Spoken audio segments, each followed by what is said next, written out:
ನಮಸ್ಕಾರ ಸ್ನೇಹಿತರೆ.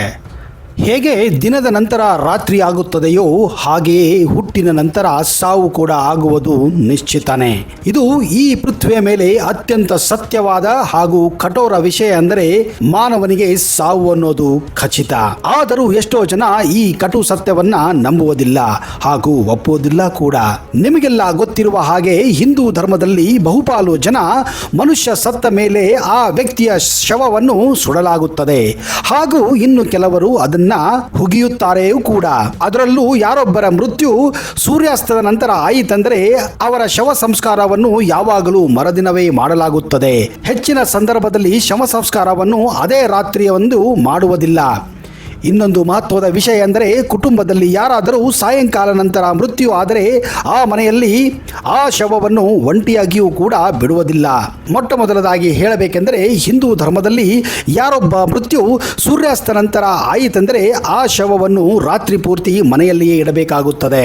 ಮರುದಿನ ಸೂರ್ಯೋದಯದ ನಂತರವೇ ಆ ಶವ ಸಂಸ್ಕಾರವನ್ನು ಮಾಡಲಾಗುತ್ತದೆ. ಹಾಗೆ ಒಂದು ವೇಳೆ ಯಾರೊಬ್ಬರ ಮೃತ್ಯು ದಿನದ ಸಂದರ್ಭದಲ್ಲಿ ಪಂಚಕ ಸಮಯದಲ್ಲಿ ಆಯಿತೆಂದರೆ ಅವರ ಶವ ಸಂಸ್ಕಾರವನ್ನು ಕೂಡ ಸ್ವಲ್ಪ ಮಟ್ಟಿಗೆ ಮುಂದೂಡಿಸಲಾಗುತ್ತದೆ.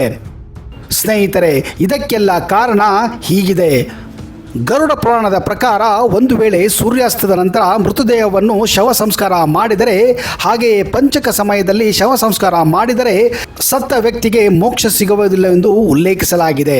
ಇದೇ ಕಾರಣ ಸೂರ್ಯಾಸ್ತದ ನಂತರ ಮೃತ್ಯು ಆದರೆ ಅದೇ ರಾತ್ರಿಯಂದು ವ್ಯಕ್ತಿಯ ಶವ ಸಂಸ್ಕಾರವನ್ನು ಮಾಡಲಾಗುವುದಿಲ್ಲ. ಇನ್ನೊಂದು ಕಾರಣ ಏನೆಂದರೆ ಸೂರ್ಯಾಸ್ತದ ನಂತರ ಸ್ವರ್ಗದ ಬಾಗಿಲು ಮುಚ್ಚಲಾಗುತ್ತದೆ ಹಾಗೂ ನರಕದ ಬಾಗಿಲನ್ನು ತೆಗೆಯಲಾಗುತ್ತದೆ ಎನ್ನುವ ನಂಬಿಕೆ ನಮ್ಮ ಹಿಂದೂ ಸಂಪ್ರದಾಯದಲ್ಲಿದೆ. ಆದ್ದರಿಂದ ಓರ್ವ ವ್ಯಕ್ತಿ ಸತ್ತರೆ ಆತನ ಅಂತ್ಯಕ್ರಿಯೆಯನ್ನು ಸೂರ್ಯಾಸ್ತದ ಮುನ್ನ ಮಾಡಬೇಕು. ಒಂದು ವೇಳೆ ಸೂರ್ಯಾಸ್ತದ ನಂತರ ಮರಣ ಹೊಂದಿದ ವ್ಯಕ್ತಿಯ ಅಂತ್ಯ ಸಂಸ್ಕಾರ ಮಾಡುವುದರಿಂದ ಆ ವ್ಯಕ್ತಿಯ ಆತ್ಮವು ಸ್ವರ್ಗವನ್ನು ಪ್ರವೇಶಿಸುವ ಬದಲು ನರಕವನ್ನು ಪ್ರವೇಶಿಸುತ್ತದೆಂದು ನಂಬಲಾಗಿದೆ.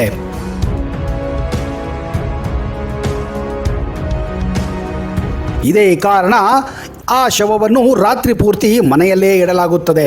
ಮುಂಜಾನೆ ಆಗುವುದನ್ನು ಅಥವಾ ಸೂರ್ಯೋದಯ ಆಗುವುದನ್ನು ಕಾಯುತ್ತಾರೆ. ಹಾಗೆಯೇ ಈ ಸಂದರ್ಭದಲ್ಲಿ ಮೃತ್ಯುದೇಹವನ್ನು ಯಾವುದೇ ಸಮಯಕ್ಕೂ ಏಕಾಂತವಾಗಿ ಕೂಡ ಬಿಡಲಾಗುವುದಿಲ್ಲ. ಶವದ ಪಕ್ಕ ಒಬ್ಬರಾದರೂ ಇರಲೇಬೇಕಾಗುತ್ತದೆ. ಒಂಟಿಯಾಗಿ ಬಿಡದಿರಲು ಒಂದು ಕಾರಣವಿದೆ. ಒಂದು ವೇಳೆ ಶವವನ್ನು ಒಂಟಿಯಾಗಿ ಬಿಟ್ಟರೆ ಯಾವುದಾದರೂ ಪ್ರಾಣಿಗಳು ಅಂದರೆ ನಾಯಿ, ಬೆಕ್ಕು, ಇಲಿ ಮುಂತಾದ ಇಂಥ ಪ್ರಾಣಿಗಳು ಶವವನ್ನು ಮುಟ್ಟಬಹುದು ಅಥವಾ ತಿನ್ನಲು ಪ್ರಯತ್ನಿಸಬಹುದು. ಇದೇ ಕಾರಣ ಗರುಡ ಪುರಾಣದಲ್ಲಿ ಈ ಥರ ಯಾವುದಾದರೂ ಪ್ರಾಣಿ ಕ್ರಿಮಿಕೀಟಗಳು ಮುಟ್ಟಿದರೆ ಅಥವಾ ಸ್ವಲ್ಪ ತಿಂದರೆ ಅಂಥ ವ್ಯಕ್ತಿಗೆ ಮೋಕ್ಷ ಸಿಗುವುದಿಲ್ಲ. ಹಾಗೆಯೇ ಯಮಲೋಕದ ಪ್ರಯಾಣದಲ್ಲಿ ಯಾತನೆಯನ್ನು ಕೂಡ ಅನುಭವಿಸಬೇಕಾಗುತ್ತದೆ ಎಂದು ನಿಖರವಾಗಿ ಬರೆಯಲಾಗಿದೆ. ಹಾಗೆಯೇ ಶವವನ್ನು ಒಂಟಿಯಾಗಿ ಬಿಟ್ಟರೆ ಅದರಿಂದ ದುರ್ಗಂಧದ ವಾಸನೆ ಕೂಡ ಬರುತ್ತದೆ. ಇದೇ ಕಾರಣ ಯಾರೊಬ್ಬರು ವ್ಯಕ್ತಿಗಳು ಅಲ್ಲಿ ಇದ್ದು ಶವದ ಸುತ್ತ ಅಗರಬತ್ತಿಯನ್ನು ಹಚ್ಚಿ ಆ ವಾಸನೆಯನ್ನು ಓಡಿಸುವ ಪ್ರಯತ್ನವನ್ನು ಕೂಡ ಮಾಡಲಾಗುತ್ತದೆ.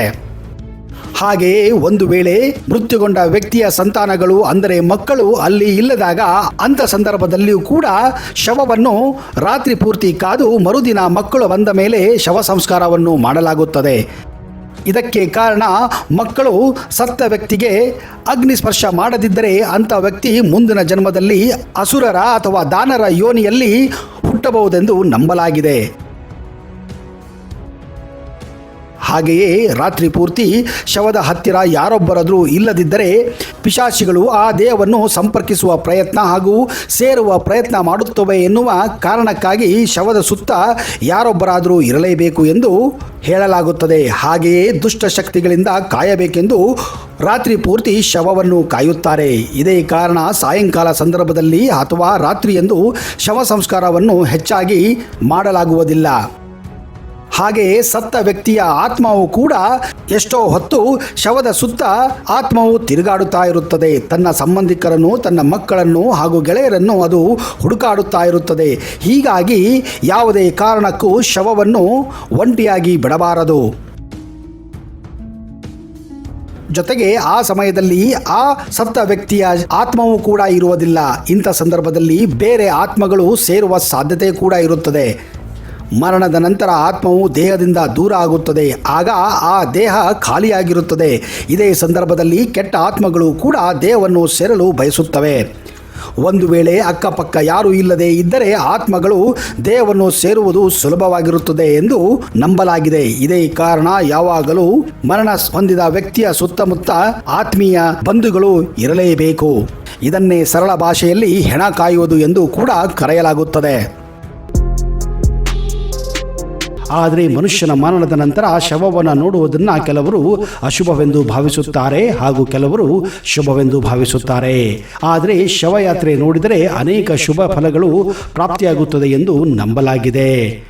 ನಾವು ಹೊರಗಡೆ ಹೋಗುವಾಗ ಆಕಸ್ಮಿಕವಾಗಿ ನಮ್ಮ ಮುಂದೆ ಶವಯಾತ್ರೆ ಹೋದರೆ ಅಥವಾ ನಾವು ಹೋಗುವ ದಾರಿಯಲ್ಲಿ ಎಲ್ಲೋ ಮನೆಯ ಮುಂದೆ ಶವ ಇಟ್ಟಿದ್ದರೆ ಸಾಮಾನ್ಯವಾಗಿ ಅದನ್ನು ನೋಡಿದ ವ್ಯಕ್ತಿ ಶವಕ್ಕೆ ಕೈ ಮುಗಿಯುತ್ತಾರೆ. ಶಿವ ಶಿವ ಎಂದು ಶಿವನಾಮ ಜಪಿಸುತ್ತಾರೆ. ದೇವರನ್ನು ನೆನಪಿಸಿಕೊಂಡು ಒಳ್ಳೆಯದಕ್ಕಾಗಿ ಬೇಡುತ್ತಾರೆ. ಇದಕ್ಕೆ ಬಲವಾದ ಕಾರಣವಿದೆ. ಸಾವನ್ನಪ್ಪಿದ ವ್ಯಕ್ತಿ ತನ್ನ ಜೊತೆ ತನ್ನ ಶವಕ್ಕೆ ನಮಸ್ಕರಿಸಿದ ವ್ಯಕ್ತಿಯ ನೋವು ದುಃಖಗಳನ್ನೆಲ್ಲ ಕೊಂಡೊಯ್ಯುತ್ತಾನೆಂದು ಉಲ್ಲೇಖಿಸಲಾಗಿದೆ. ಶವಯಾತ್ರೆ ನೋಡಿದ ವೇಳೆ ಸ್ವಲ್ಪ ಹೊತ್ತು ಅಲ್ಲಿಯೇ ನಿಲ್ಲಬೇಕು. ಶಿವನ ಧ್ಯಾನ ಮಾಡಿದರೆ ಸಾವನ್ನಪ್ಪಿದ ವ್ಯಕ್ತಿಯ ಆತ್ಮಕ್ಕೆ ಮುಕ್ತಿ ಸಿಗುತ್ತದೆ. ಹೀಗಾಗಿ ಶವಯಾತ್ರೆಯನ್ನು ನೋಡುವುದು ಕೆಟ್ಟದ್ದಲ್ಲ ಎಂದು ಭಾವಿಸಲಾಗಿದೆ. ದೇವರ ಬಳಿ ಹೋಗುವ ಆತ್ಮವು ಶವವನ್ನು ನೋಡಿ ಕೈ ಮುಗಿಯುವ ವ್ಯಕ್ತಿಯ ಕಷ್ಟ ಸಮಸ್ಯೆಗಳನ್ನು ತೆಗೆದುಕೊಂಡು ಹೋಗುತ್ತದೆ. ಪುರಾಣಗಳ ಪ್ರಕಾರವು ಶವಯಾತ್ರೆ ನೋಡುವುದು ಶವ ಎಂದು ಪರಿಗಣಿಸಲಾಗಿದೆ. ಶವಯಾತ್ರೆ ನೋಡಿದರೆ ಅರ್ಧಕ್ಕೆ ನಿಂತ ಹಲವಾರು ಕೆಲಸಗಳು ಪೂರ್ಣವಾಗುತ್ತವೆ, ದುಃಖ ದೂರವಾಗುತ್ತದೆ, ಮನಸ್ಸಿನ ಆಸೆ ಪೂರೈಸುತ್ತದೆ ಎಂದು ಗರುಡ ಪುರಾಣಗಳಲ್ಲಿ ಉಲ್ಲೇಖಿಸಲಾಗಿದೆ.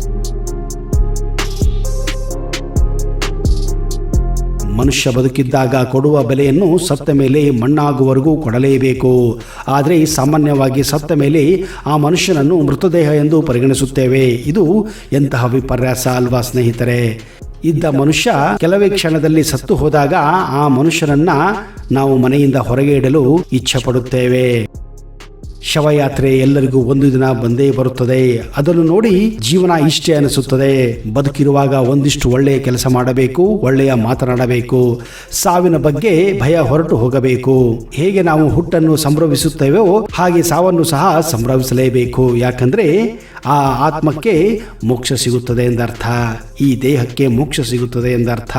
ಸ್ನೇಹಿತರೆ, ಸಾವಿನ ಬಗ್ಗೆ, ಶವದ ಯಾತ್ರೆಯ ಬಗ್ಗೆ ನಿಮ್ಮ ಅನಿಸಿಕೆಯನ್ನ ಕಮೆಂಟ್ ಬಾಕ್ಸ್ ಅಲ್ಲಿ ಹಾಕಿ. ಇಂತಹದೇ ರೋಚಕ ಮಾಹಿತಿಯೊಂದಿಗೆ ಮುಂದಿನ ಸಂಚಿಕೆಯಲ್ಲಿ ಮತ್ತೆ ಬರುತ್ತೇನೆ. ಅಲ್ಲಿಯವರೆಗೆ ಜೈ ಹಿಂದ್, ಜೈ Karnataka. Keep watching Focus Kannada.